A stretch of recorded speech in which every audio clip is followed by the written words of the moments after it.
Sabe, é fascinante pensar em como figuras tão cheias de falhas puderam se tornar os pilares de uma fé que, literalmente, mudou o mundo. Nessa análise, a gente vai mergulhar fundo em algumas histórias fundamentais para explorar justamente isso. Esses padrões de comportamento humano, de fé e como essas duas coisas, falhas e crenças, coexistem de maneiras bem surpreendentes. E para começar, a gente já cai bem no meio de um drama familiar pesado. Esse grito de traição do Esaú ecoa por gerações. É o que prepara o terreno para uma saga inteira de conflitos e consequências que a gente vai desvendar agora. Vamos falar das figuras centrais de Gênesis, os patriarcas. Eles estavam muito longe de ser perfeitos, né? As histórias deles são repletas de lutas muito humanas e, ao mesmo tempo, são justamente eles os escolhidos para receber promessas que mudariam o destino do mundo. Então, o ponto crucial aqui é entender essa tensão. Como é que pode indivíduos tão imperfeitos serem as peças centrais numa história de fé divina? Vamos dar uma olhada num padrão que se repete e que talvez ajude a gente a entender. Pois é, um padrão que salta aos olhos é o do engano. Ele percorre toda essa linhagem familiar e começa lá atrás com o primeiro patriarca, o próprio Abraão. E aqui fica fascinante. O filho de Abraão, Isaque, repete a mesmíssima mentira para o mesmo rei. É um padrão familiar claríssimo. O medo é o mesmo e a solução, a mentira, também é a mesma, décadas depois.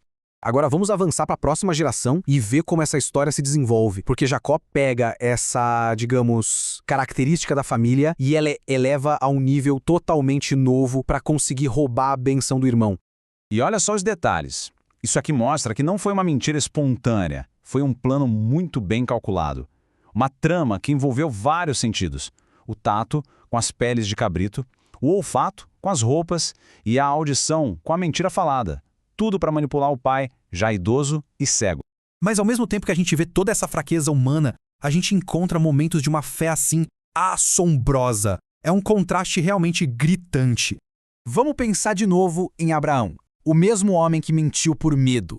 Aqui ele é confrontado com o teste supremo, uma ordem divina para sacrificar o próprio filho, aquele que lhe foi prometido. E não é só sacrificar, é oferecer como uma oferta completa, um holocausto. Este é um teste de fé que se manifesta através de uma ação radical, angustiante. A crença dele é provada não por palavras, mas por uma obediência que desafia a lógica e o mais profundo dos instintos de um pai. Séculos mais tarde, surge um tipo de fé bem diferente. Uma que não depende tanto do fazer, mas da pura crença na autoridade. Quem está falando aqui é um centurião romano, ou seja, um estrangeiro. E ele se dirige a Jesus com uma confiança impressionante. Ele acredita que a autoridade de Jesus é tão absoluta que a sua presença física ali nem sequer é necessária. A fé de Abraão é provada pela sua disposição para agir. Já a do centurião é provada pela sua crença apenas na palavra. São duas manifestações de fé poderosíssimas, mas de naturezas bem diferentes. Ok, então como a gente consegue dar sentido a esses comportamentos tão conflitantes?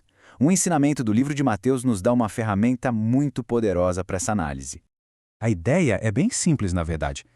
Pode-se julgar a qualidade de algo, ou de alguém, pelos resultados que essa coisa produz, pelos frutos. Vamos aplicar isso nas histórias que a gente acabou de ver. Olha só como essa tabela deixa tudo muito claro. Os enganos em Gênesis sempre geram resultados negativos. Conflito, exílio, vergonha. Enquanto isso, a fé pura do centurião produz um resultado positivo, a cura. As ações geram consequências diretas e visíveis. E isso tudo nos leva a uma metáfora final muito poderosa, que convida a gente a refletir sobre os alicerces em que construímos as nossas vidas. A gente percebe que não se trata apenas de construir uma casa. É sobre construir uma vida, um caráter, um legado. E aqui a ideia central fica muito clara, né? Um fundamento construído sobre princípios e ações sólidas consegue resistir aos desafios da vida. Já um fundamento construído sobre engano ou omissão, bom, uma hora ou outra ele vai desabar.